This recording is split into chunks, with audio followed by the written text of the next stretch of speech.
নমস্কার সবাইকে, সম্পাস blog and শর্টসে সবাইকে স্বাগত জানাই। তো বন্ধুরা, আজকে আমি একটা একদম নতুন রেসিপি নিয়ে এসেছি, আর সেটা হচ্ছে জায়োতে বা স্কোয়াশ। তো এটা হচ্ছে উত্তরবঙ্গের অত্যন্ত সুস্বাদু ও খাদ্যগুণে ভরপুর এক পাহাড়ি ফসল স্কোয়াশ, যার ফল থেকে কাণ্ডে সবের চাহিদা কিন্তু অটুট। দক্ষিণবঙ্গের বাজারে এর দেখা খুব একটা না মিললেও বর্তমানে কিছুটা দেখা যায়। এটি হচ্ছে লাউ পরিবারের নম্র অথচ শক্তিশালী এক সদস্য। ভিটামিন এ, ক্যালসিয়াম এবং ফসফরাস সমৃদ্ধ এই সবজিটি কিন্তু ডায়াবেটিস নিয়ন্ত্রণে ভীষণই কার্যকরী। হাঁপানি থেকে শুরু করে হার্টের অসুখ, চোখের রোগ দূরীকরণের সঙ্গে চামড়ার রোগ সরানোর পাশাপাশি শরীরের হাড় মজবুতিতেও এই সবজির গুণগুণ তুলনাহীন। স্কোয়াশে অ্যান্টিসেপটিক এবং অ্যান্টিফাঙ্গাল, অ্যান্টি মাইক্রোবিয়ালের মতো গুণাগুণ রয়েছে। এর পাতা ও কাণ্ড সবজি হিসেবে খুবই সুস্বাদু একটি পদ। তো এতক্ষণ বন্ধুরা স্কোয়াশ সম্বন্ধে তোমাদেরকে আমি একটা বেসিক ইনফরমেশন কিন্তু দিয়ে ফেলেছি। তো চলো আজকে এই স্কোয়াশের রেসিপি তোমাদের সাথে শেয়ার করব। তো প্রথমে আমি এখানে স্কোয়াশটাকে বটির সাহায্যে কেটে নেব। আর আমি প্রথমেই বলেছি, এটা কিন্তু লাউ পরিবারের একটা নম্র অথচ শক্তিশালী সদস্য। আর এটা যেমন নরম হয় তেমনই কিন্তু সুস্বাদু হয়। তো যারা এখনও স্কোয়াশের তরকারি খেয়ে দেখোনি, তারা কিন্তু অবশ্যই একবার এটা ট্রাই করো। তো দেখো আমি এটাকে কিভাবে ছুলে নিচ্ছি, আর এত সফট হয় এর স্কিনটা যে এটাকে পিল করতে কিন্তু তোমাদের একদম কষ্ট করতে হবে না, খুব ইজিলি এটাকে পিল অফ করা যায়। তো দেখো আমি এইভাবে খোসা ছাড়িয়ে নিলাম।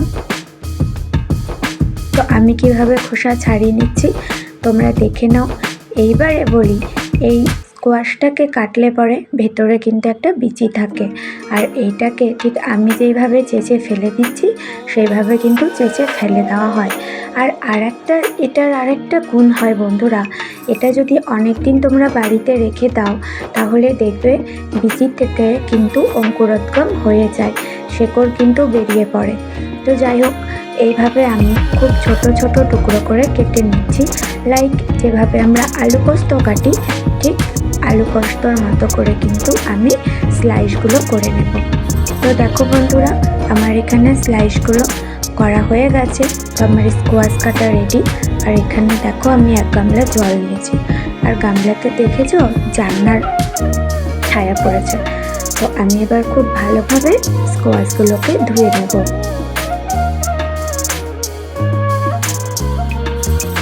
আর একটা কথা বন্ধুরা এখানে বলে রাখি, যে এই স্কোয়াশটা কাটার সময় ভেতর থেকে কিন্তু একটা আঠালো পদার্থ হাতে বেরোয়। সেই জন্য তোমরা যখন কাটবে তখন কিন্তু খুব ভালোভাবে এটাকে ক্লিন করে নেবে। আর দেখো আমি এখানে একটা ছোট ঝাঁকার মধ্যে এটাকে তুলে নিচ্ছি আর জল ঝরিয়ে নেব।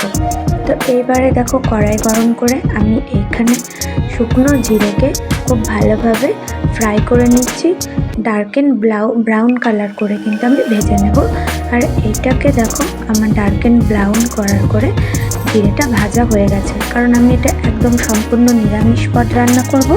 সেই জন্য আমি এখানে শুধু এই জিরের গুঁড়োটাই মশলা হিসেবে ইউজ করব, আর তেমন কোনো মশলা আমি এখানে ইউজ করব না। তো দেখো এখানে পাটার মাধ্যমে আমি জিরেটাকে গুঁড়ো করে নিচ্ছি। তো চলো এইবার আমি প্রথমে এখানে ভেজে নিচ্ছি হচ্ছে মুগ ডাল। আর হ্যাঁ বন্ধুরা, মুগ ডালটাকেও কিন্তু আমি একদম শুকনো কড়াইয়ে ভেজে নিচ্ছি। এখানে কোনো আমি তেল বা ঘি ইউজ করছি না। তো মুগ ডালটাকেও আমি খুব ব্রাউন কালার করে ভেজে নেব। তো আমার মুগ ডালটাও ভাজা হয়ে গেছে। তো এটাকেও আমি একটা প্লেটের মধ্যে নামিয়ে নিচ্ছি। তো দেখো আমার মুগ ডালটা ভাজা হয়ে গেছে। এইবারে সেম কড়াইতে গরম করে আমি এখানে দিয়ে দিচ্ছি সর্ষের তেল। তো চাইলে তোমরা এখানে সাদা তেলটাও ইউজ করতে পারো, কিন্তু আমি এখানে সর্ষের তেলটাই দিয়েছি। এবার আমি দিয়ে দিচ্ছি পাঁচফোড়ন। তো পাঁচফোড়নটা তেলের মধ্যে দিয়ে ভালোভাবে একটু সাঁতলে নিয়েছি। সাঁতলানো হয়ে গেছে। এবার আমি এখানে টুকরো করে কেটে রাখা কিছু আলু আমি এখানে দিয়ে দিলাম। তো বন্ধুরা আবারও বলছি, যারা ডায়াবেটিস পেশেন্ট তারা কিন্তু আলুটাকে এখানে স্কিপ করতে পারো।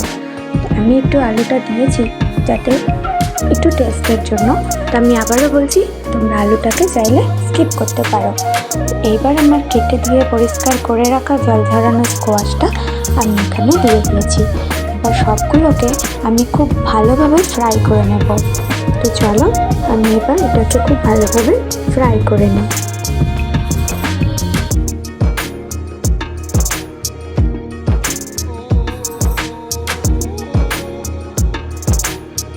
তো আবারও বলছি বন্ধুরা, আমার দেখো এখানে বেশ ফ্রাই করাটা হয়ে গেছে। আলুগুলো খুব গোল্ডেন ব্রাউন কালারের হয়ে গেছে, আর কোয়াশটাও কিন্তু আমার খুব ভালোভাবে ফ্রাই করা হয়ে গেছে। তো আমি খানিকক্ষণ একটু চাপা দিয়ে দেবো যাতে করে আরও খুব ভালোভাবে ভিতর থেকে সফট হয়ে যায়। তো দেখো বন্ধুরা, ভাজাটা কিন্তু আমার খুব ভালোভাবে হয়েছে, কেননা তেলটা কিন্তু উপরে চলে এসেছে। তার মানে আমার একদম ভাজার সাথে সাথে হাফ কুক কিন্তু হয়ে গেছে। আর যেহেতু বলেছি যে কোয়াশ একদম নরম হয়, সেহেতু এটাকে আর বেশি ভাজতে হয়ও না। তো চলো এইবার আমি এখানে স্বাদ মতো লবণ আর হলুদ অ্যাড করে দিচ্ছি। তো এইবার আর এখানে সেই ভেজে রাখা মুগ ডালটাও কিন্তু এর মধ্যে দিয়ে দিলাম, কেননা এই মুগ ডালটা যদি আগের থেকে না দেওয়া হয় তাহলে কিন্তু সেদ্ধ হবে না।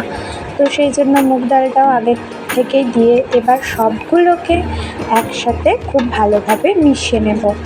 আর এইখানে একটা কথা বলি, তোমরা যদি এটা আমিষের দিনে খাও তাহলে কিন্তু এখানে পেঁয়াজ তোমরা অ্যাড করতে পারো, তখন তোমরা মুগ ডালটা দেবে না। যেহেতু এটা একদম নিরামিষ পদ, সেই জন্য আমি মুগ ডাল দিয়েই কিন্তু করে দেখালাম। তো এইভাবে কিন্তু রুটি, পরোটা, লুচি বা গরম ভাতের সাথে অসাধারণ লাগে। তো এইবার বন্ধুরা আমি পরিমাণ মতো জলটা দিয়ে দেবো। তোমরা যারা এখন অবধি কোয়াশ খাওনি তারা কিন্তু একবার এইভাবে ট্রাই করতে পারো। এটার টেস্ট একদমই আলাদা আর এত সুন্দর, একবার খেলে কিন্তু বারবার বাড়িতে বলবে যে বাজার থেকে কোয়াশি নিয়ে আসবো। তো এইবার ফুটতে লেগেছে, এবার এটা ফুটে উঠেছে, আমি আবারও কিছুক্ষণের জন্য চাপা দিয়ে দেব। তো বন্ধুরা, চাপা এবার তুলে আমি এবার দেখছি, দেখো জলটা অনেকখানি শুকিয়ে গেছে। তো আমি একটু নাড়িয়ে নেব, আর এখানে একটু চেক করে নিতে হবে যে ডালটা আমার সেদ্ধ হয়ে গেছে কিনা। কিন্তু কোয়াশ আর আলুটা কিন্তু আমার সেদ্ধ হয়ে গেছে। তো দেখো জলটাও অনেকখানি কমে এসেছে।